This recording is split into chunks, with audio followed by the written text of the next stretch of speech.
But, hello everyone, thank you for coming. I saw a couple of you at Satillo, and I had a booth there on the Spanish Confederates. And it was just a regular booth for the kids. We do programs for kids. But this one is a little more dear to me because it's about Mexicans. I'm a third generation Mexican. And my great grandfather served in the Confederacy. Across the Rio Grande, the same Rio Grande, the illegal crossing, and we crossed over to fight for the South. So out of that, I did a little program about some of his cohorts that did this.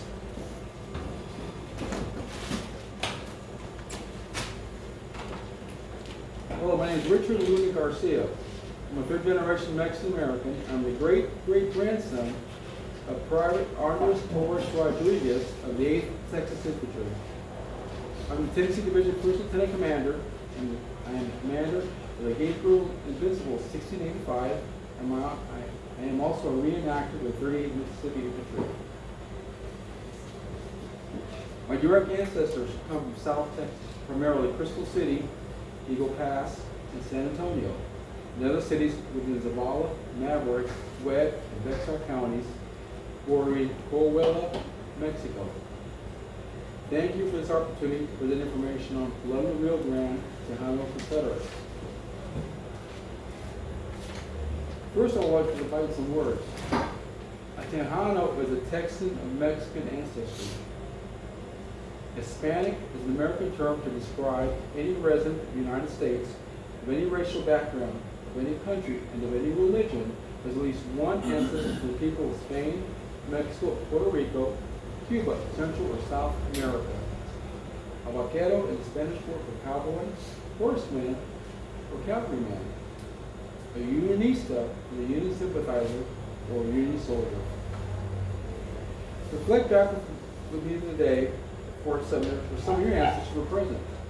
Visualize with me as I share a quote from Vaqueros of Blue and Gray by Jerry D. Thompson on what was happening during this same time frame with my ancestors in South Texas. On the same day Fort Sumner fell to the Confederate forces in the harbor of Charleston, South Carolina, a mutiny against the Lone Star State erupted deep in the heart of South Texas West Country. In May 1861, more than a month later, on the same day, the citizens of Virginia voted in favor of secession. The Zapata County revolt was a bloody battle with 37-year-old Confederate captains from Laredo, Texas, leading to Confederate victory. In February 1862, one day before Confederate President Jefferson Davis was sworn in and sworn reign in Richmond, Union Confederate forces passed the Rio Grande River in far off New Mexico.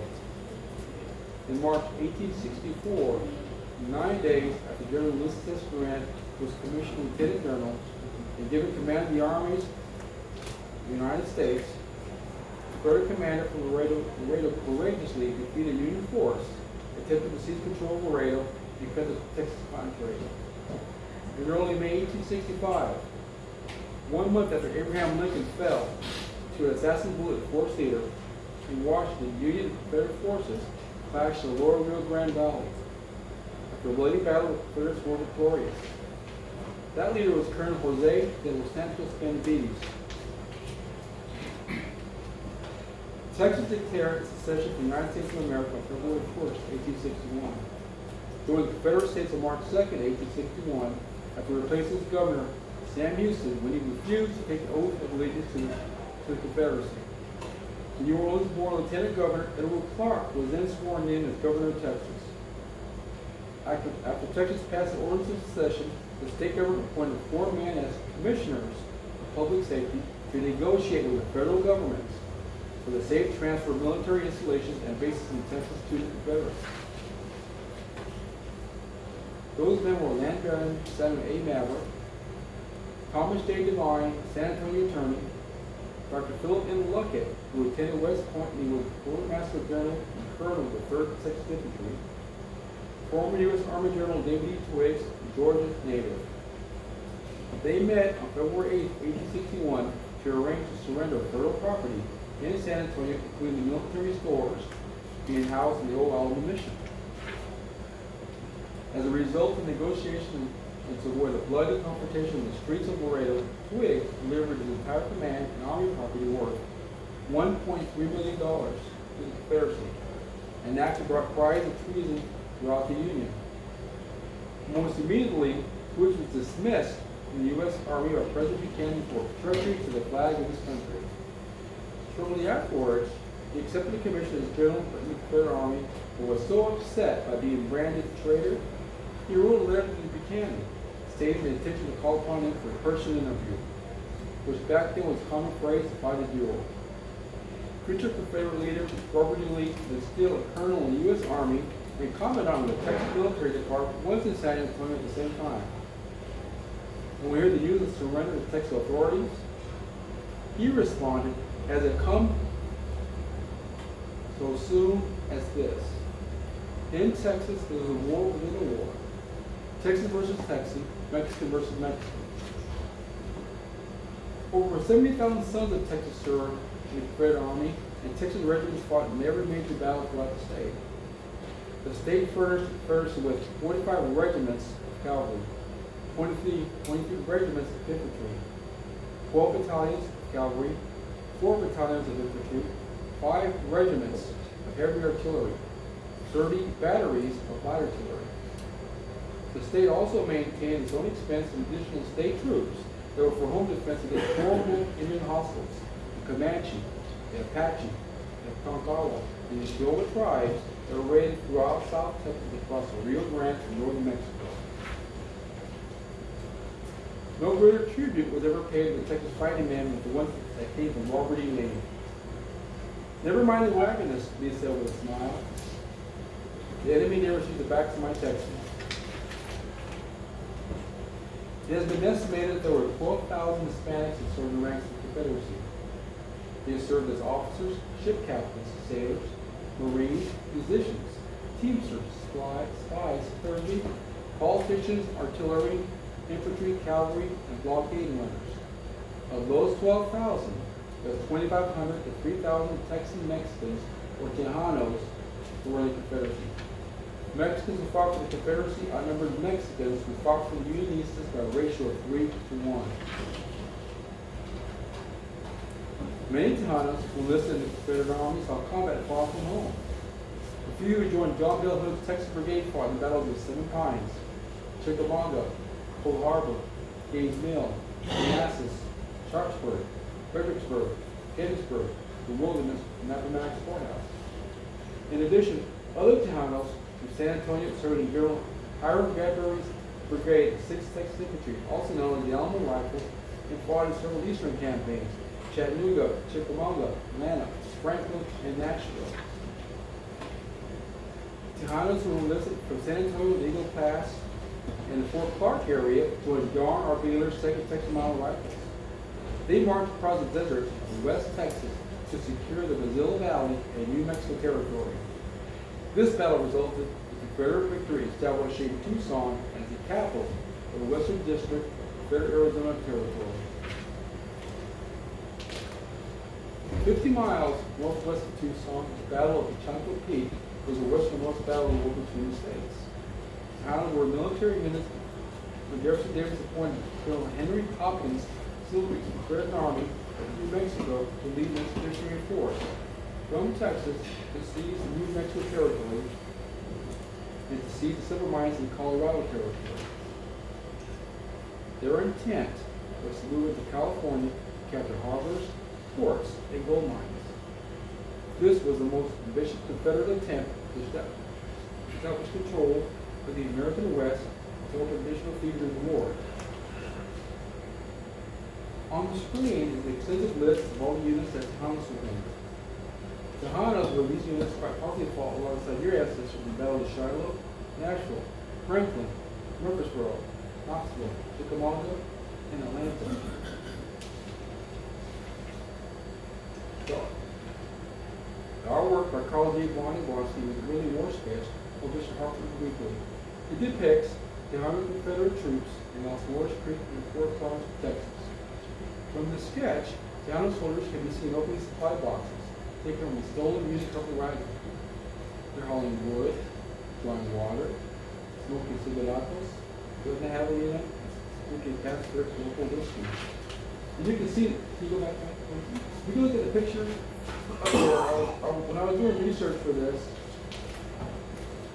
I was looking for all over the internet, and I came across this photograph with a sketch. And I noticed that the Mexicans are shaded darker. If you look at the picture, the artist made them a little bit darker than the Anglo soldiers. So then I went back to Texas. There's a really good website called Texas State Historical Association, or TSHA, has everything on Texas. Just type in a name, and it gives you hyperlinks to every part of history. It's a free website. So I typed this one in, and they explained that the artist was embedded with the troops. So, and he did it intentionally to show the difference between a Mexican soldier and an Anglo soldier. And he was there, and this was early war. So one of the first sketches that came out of Harper's Weekly, when everybody was curious what's going on, this magazine or newspaper came out with a sketch, and it showed Mexican soldiers. The Tejano was accustomed to civil unrest rebellions and volatile situations because they had lived under 5 flags. The Republic of Mexico, the Republic of Rio Grande, the Republic of Texas, the United States, and the Confederacy. Most Tejanos could not speak English. They were poor, illiterate. Sometimes as high as 90%. The average age was 20 years old, although many in their 40s, 50s, and 60s. Most were Mexican born and listed their birthplaces as Reynosa, Matamoros, Jalapa, Mir, Veracruz, Chihuahua, San Fernando, Zacatecas, Camargo, Monterrey, Guadalajara, San Luis, Potosí, Guerrero, Tampico, Puebla, Ciudad Victoria, Guanajuato, and Coahuila. They became U.S. citizens after the Treaty of Guadalupe Hidalgo. The Treaty of Guadalupe Hidalgo on February 2, 1848 occurred after the Mexican-American War and annexed 525,000 square miles of Mexican land in the United States, which is present-day Texas, Arizona, California, Colorado, Nevada, New Mexico, Utah, and Wyoming.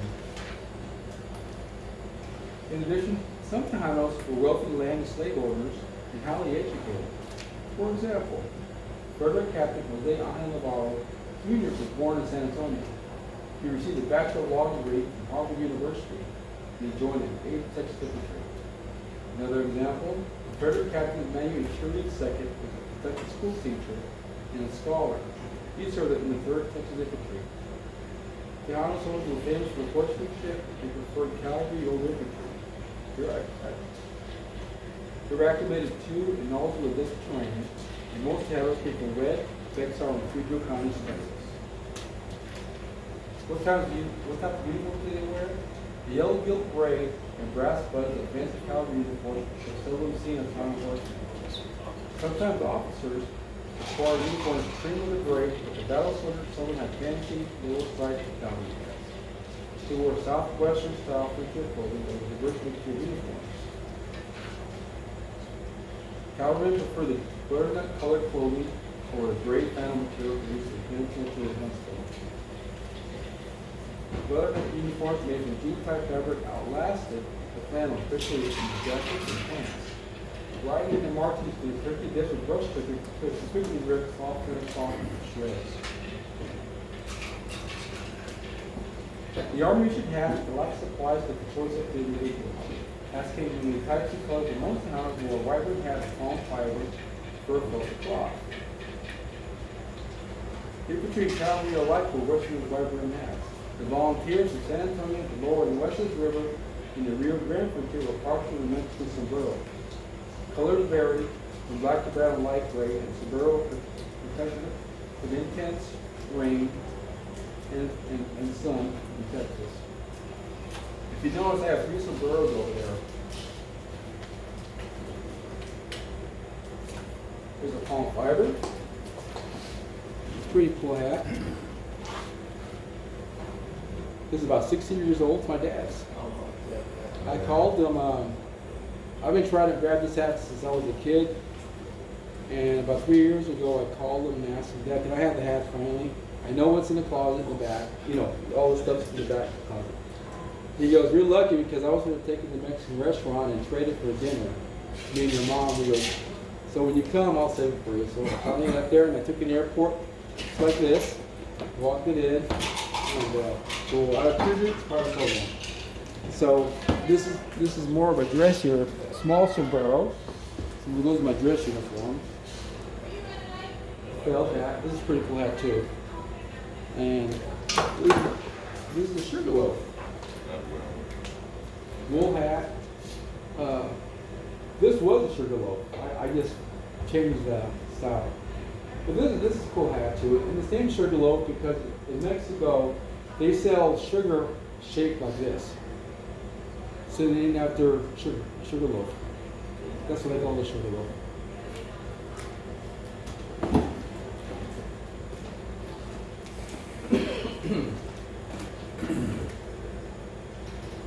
Tejano and Texas soldiers pinned or sewed on a Lone Star to the hat's uniforms, which was civil secession and independence.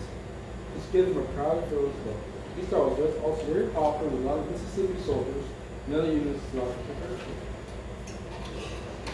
Weapons, they packed the frontier man's arsenal that had shotguns, swords, and bowie knives, lances the early war, captured from Mexican Air Corps, Colt revolvers, carbines, the Royal Enfield, Mississippi shot rifles.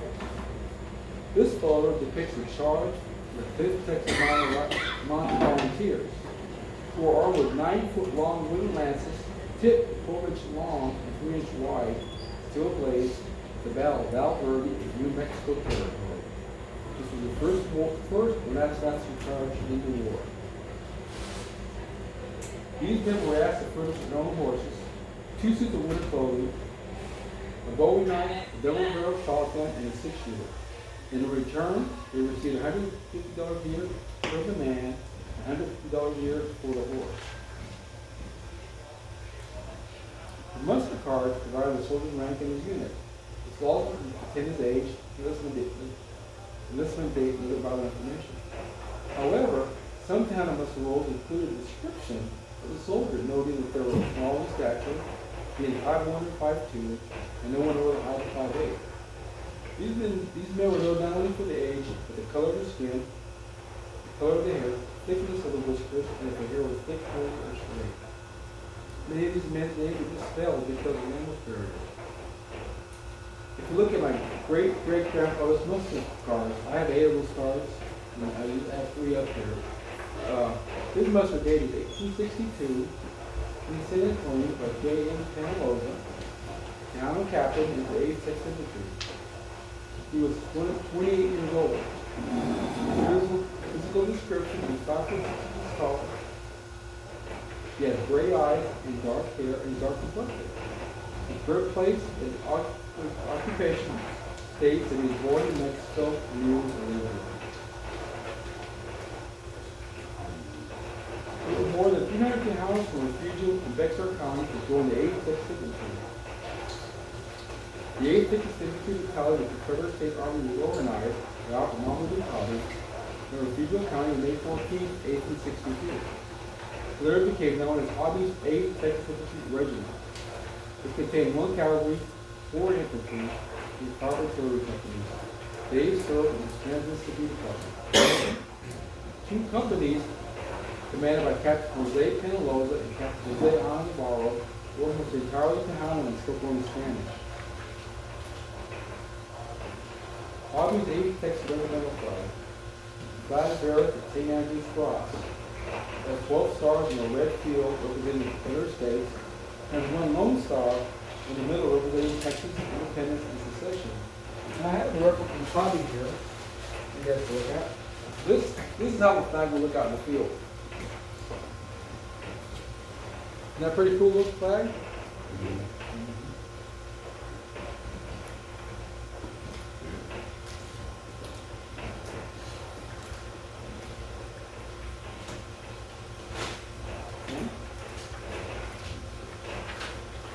As a battalion, the 8th Infantry prevented a federal invasion at Corpus Christi The battle occurred in 1862 while the coast of Texas was under blockade by USS Arthur. Arthur's commander, acting Lieutenant John Kitteridge, told Confederate Major Alfred M. Hobby that his orders were to inspect all U.S. government buildings and property. Hobby replied defiantly, and he told them there were no such buildings in Corpus, and he would not allow the Federals into the city. 40-hour truce was called to evacuate women and children. The 700 defenders of Corpus Christi were local volunteers from 4 companies they testified. Hobby had to fight for the rich and let them know that Texas began to resist. The defenders depended largely upon their own artillery pieces: 3 old smoothbore cannons, 1 18-pounder, and 2 12-pounders. Hobby has been a neither trained in use of artillery nor combat experience. When the 40-hour truce ended and no attack came, Hobby took advantage of the darkness, moved his men, and guns to orthodox. His move was accomplished without detection and brought the Texans within 400 yards of the U.S. steamer named Satchel. Early in the morning of August 16th, the Confederates began firing, striking the Union fleet. They hit the Satchel, the Coryphus, the Reindeer, the Bella Italia, and the Breaker, all from the Union forts. Both sides exchanged fire for several hours before the Union withdrew. Another skirmish occurred a few days later, and the Union withdrew again. Only 1 Confederate soldier was killed in the battle, despite the massive rainstorm fired at the battery in the city. Hobby and Union soldiers were wounded, although not seriously. It was clearly a victory for the Texans, and was acclaimed throughout the state as Vicksburg of Texas. Returning residents found a number of spent shells in the damaged homes following privileges to use in their doorstops. One curious find, according to local legend, was the presence of whiskey inside the shells. Apparently, Kitteridge's man had taken out the black powder and hid the forbidden whiskey inside the shells. After the Battle of Corpus Christi, they fought the Battle of St. Joseph Island on May 3rd, 1863. He kept the battery on Mustang Island in coastal Texas. Some joined Wall's Legion and fought in Louisiana at the Battle of Mansfield on April 8, 1864, and the Battle of Pleasant Hill on April 9, 1864. The regiment was mustered out of service on April 22, 1865. Colonel Jose de los Santos Benavides. He was born in Laredo on November 1st, 1823, to affluent parents Jose Jesus and Margarita Ramon Benavides. Santos Benavides was a great-grandson of Tomas Sanchez de la Barra y Garza, the founder of Laredo. Benavides was a successful rancher and merchant. He was a mayor of Laredo and a Whip County judge. He was an Indian fighter and led several campaigns against the Apaches and other Native Americans. When Texas was under Mexican rule, Benavides was a strong backer of the Federalists during the decade-long struggle with the Centralists in Mexico City. Isolated in a remote stretch near northern Mexico, he believed Laredo was best served by decentralized regional government. Because of this belief, it was not surprising that Benavides was attracted to the states' rights doctrine of the Confederacy. After Texas seceded, something he was instrumental in, Benavides was offered the position of Brigadier General with the Union Army. He turned it down. He was then commissioned a captain in Texas 33rd Cavalry, also called the Benavides Regiment, and assigned the task of patrolling the Rio Grande Valley. A job he was highly suited for. Because of his ties to the region, Benavides maintained an effective network of spies, informants, guerrillas, and scouts on both sides of the border. The Confederacy realized how important it was for them to have supported Benavides and his regiment in the dark corner of the Confederacy. He and the Tejano population, he represented the Confederacy of the Rio Grande, as they were the sole defenders of the extreme southern flank of the Confederacy during 1863 and 1864. Benavides earned respect as a ruthless fighter for his guerrilla warfare tactics and eventually became the highest ranking Mexican Confederate American to serve the Confederacy. He became colonel of the regiment, and in the eyes of the Tejano community, he was known as the Tejano Tiger. His troops' war cry was "Viva Benavides" and "Viva la Confederación." On the following screen are a couple of Benavides muscle cars. Please note, in the remarks section, it states, commanding the line of the Rio Grande. In March of 1864, in the Battle of Laredo, Benavides repelled 3 heavy Union attacks in that city and arranged for the safe passage of Texas white gold, cotton, across the Rio Grande into Matamoros and Baghdad, Mexico, during the Union occupation of Brownsville. Benavides was sick in bed when warned the Union approach. Half dead from illness, he rose from his bed, gathered his troops, and he told them, "As it is, I have to fight to the last, hardly able to stand. I shall die fighting. I won't retreat, no matter what force the Yankees have. I know I can depend on my boys." Santos gave specific orders to his brother Cristobal in the event that he should be defeated. He said there are 5,000 bales of cotton in the plaza. It belongs to the Confederacy. If they goes against us, fire it. Be sure to do the work properly, so not a bale of it shall fall in the hands of the Yankees. You will set my new house on fire, so that nothing of mine shall pass the enemy. Let their victory be a barren one.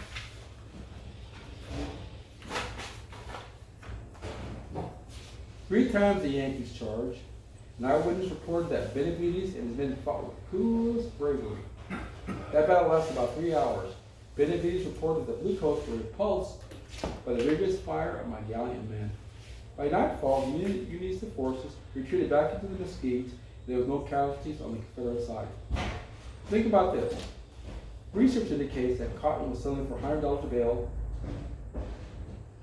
back then, which means this stockpile was worth $500,000.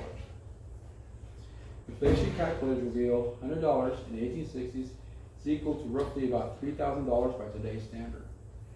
This stash would be worth $50 million today. This cotton was the lifeblood of the Confederacy. Brownsville and Laredo were considered the back door of the Confederacy because they were the key ports for the export of southern cotton to Mexico. Tejano teamsters steered hundreds of wagon trains, ox carts, and mules into harsh South Texas that contained carbon-rich white gold. They faced hunger, thirst, dust, and the threat of attack by hostiles, outlaws, and Union cavalry. This trip took 6 to 8 weeks to complete.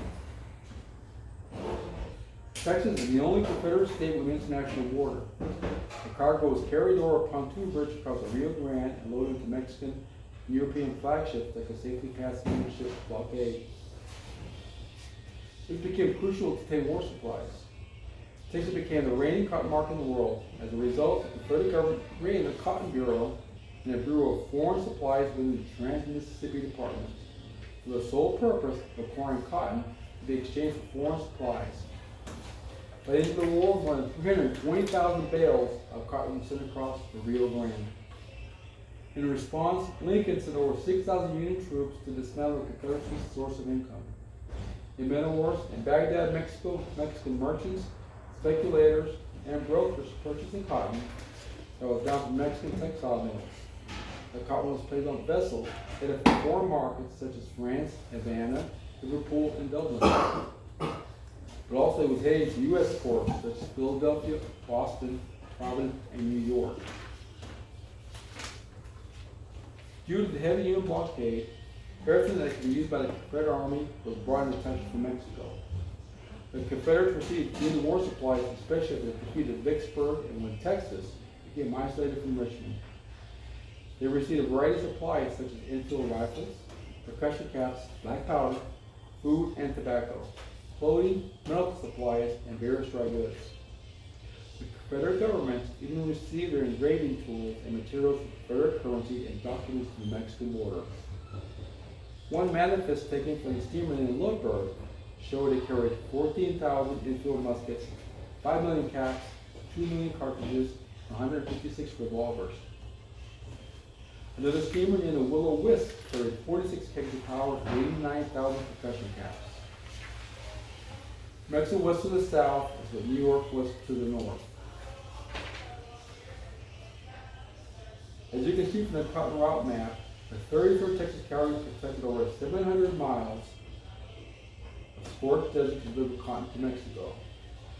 No other field general colonel commanded 700 miles of terrain in the war, northern aggression.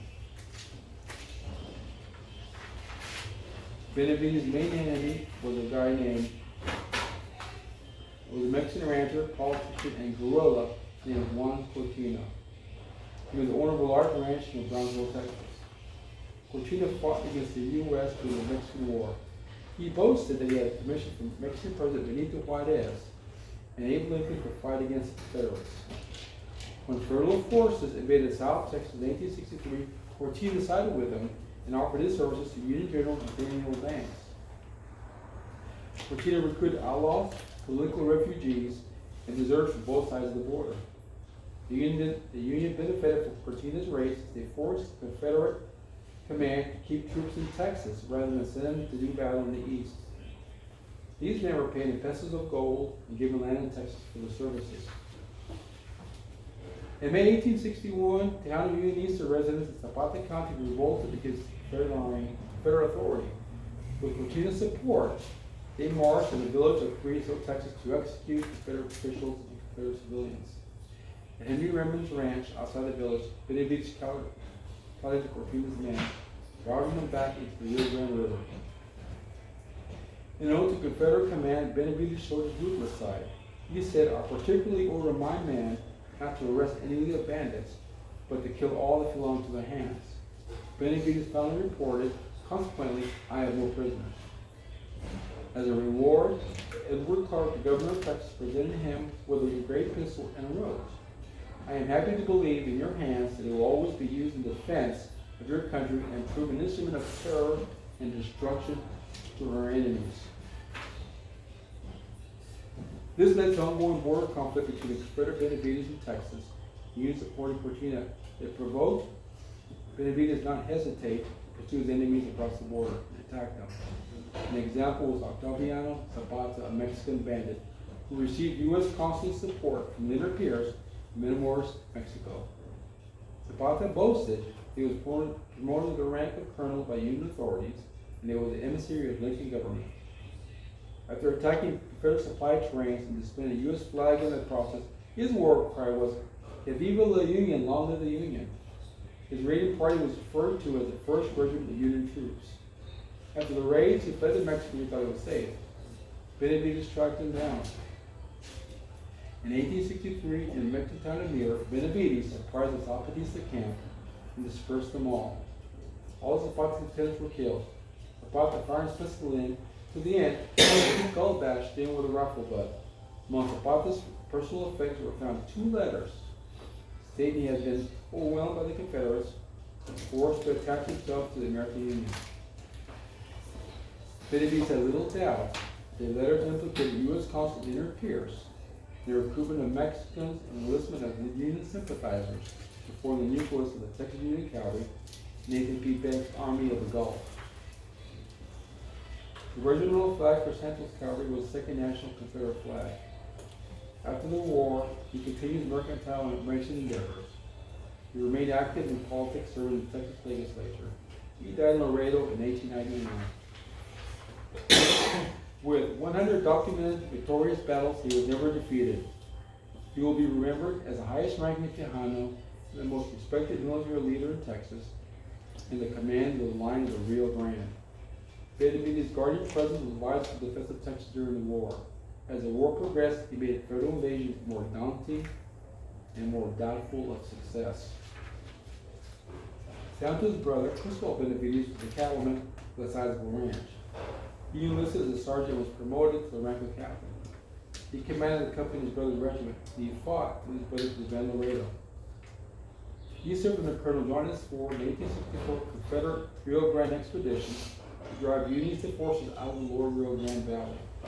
Oldest brother, refugee Benavides, also played an important role as his brother in Mississippi. During the War on the Border, refugee was a captain for 35th Texas Cavalry.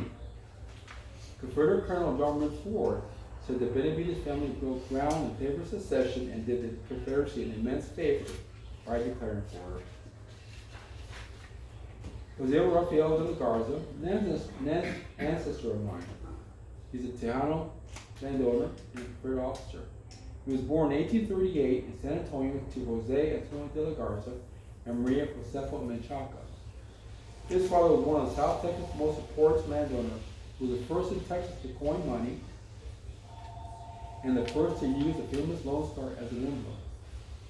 De la Garza was highly educated and left Texas in the 1850s to study Greek, Latin, and theology at St. Joseph's College in Bardstown, Kentucky. He enlisted in the Confederate Army when the war erupted and served briefly on the Texas-Mexico border under Santos Benavides. On March 31st, 1862, in San Antonio, De La Garza, at the age of 23, was mustered into service as second lieutenant in Captain Samuel McAllister's Alamo Rifles. In 1863, he rose to a captain in Company K of the 6th Texas Infantry. He also served in the 70th Texas Cavalry Consolidated in French-born General Camille Armand Jules Prince Polecat, Polymat's Brigade, stationed in Louisiana. During the Red River Campaign at the Battle of Mansfield on April 8, 1864, De La Garza led his company in charge, only to be shot above the knee and he bled to death on the battlefield. Here's a picture of a couple of De La Garza's muscle cards. Also on the following screen is a photo of Captain William Theers and Ensign W.H. Parker of the Texas Mounted Cavalry Company A. They are holding the battle flag of the regiment that was formed in their initial charge for the Battle of Mansfield. The whole of the flag is from a shell that struck the rear guard in the first advance at Mansfield, possibly at the same shell that mortally wounded De La Garza in his valiant charge. A collection of letters written by De La Garza and his brother-in-law Mayo de Castillo Turi have been compiled in a book called Tejano to the Ray. On April 30th, 1862, he wrote a letter to his mother, and it said, "Up to now, I don't think I will like a military career, but we'll see later. Right now, I'm very comfortable sitting in my tent, writing these few lines, but in a few days, who knows?" These letters detail the daily soldier life of De La Garza, often including money to his relatives, and his pleas to receive mail from home. These letters represent a typical letter from a soldier, no matter the nationality, yearning to be home. The last land battle of the Confederacy, the Battle of Palomino Ranch. On May 12 and 13, in 1865, the Battle of Palomino Ranch was the last land battle between Union and Confederate forces. This battle occurred 1 month after Robert E. Lee surrendered. The battle took place along the banks of the Rio Grande, just about 12 miles east of Brownsville, Texas. Confederate Commander John Redford had 300 men, the Benavides Regiment, the Giddings Regiment, and the Anderson Battalion. Union Colonel Theodore H. Byrd had about 500 men, 52nd U.S. Colored Troops, 2nd Texas Cavalry, which consisted of Tejano, and 34th Indiana Volunteers. The exact cause of the battle were unknown, and many theories being proposed. Many believe that Barrett, lacking any battle experience from the 62nd U.S. Colored Troops, desired a bit of battle glory for the end of the war. Others believe that Barrett used a portion for 300 dismounted cavalry soldiers. Whatever the cause, that Barrett instructed Lieutenant Colonel David Branson to attack the Confederates.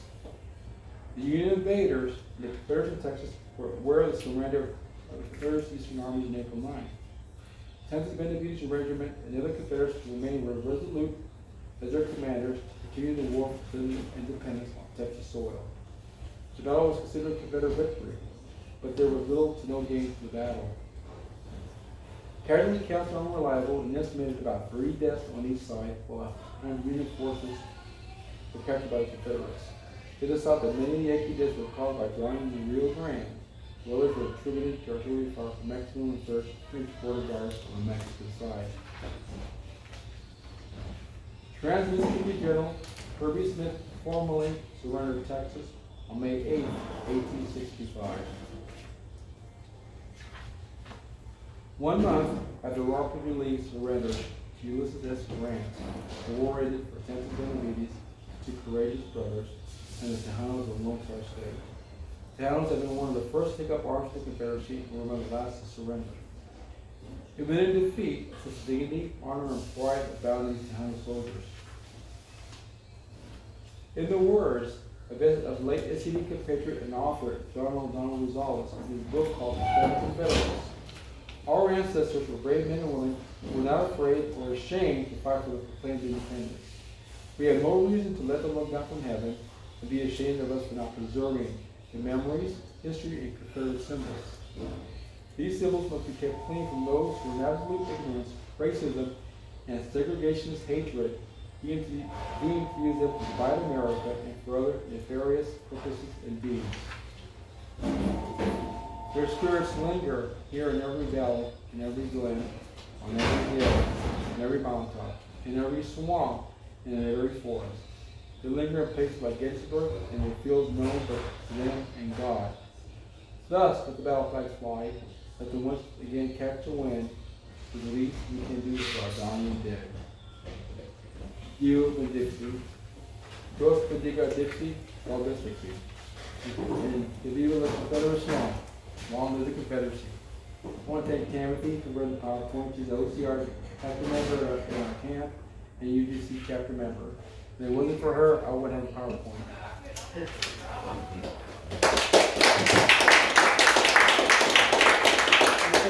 Any questions?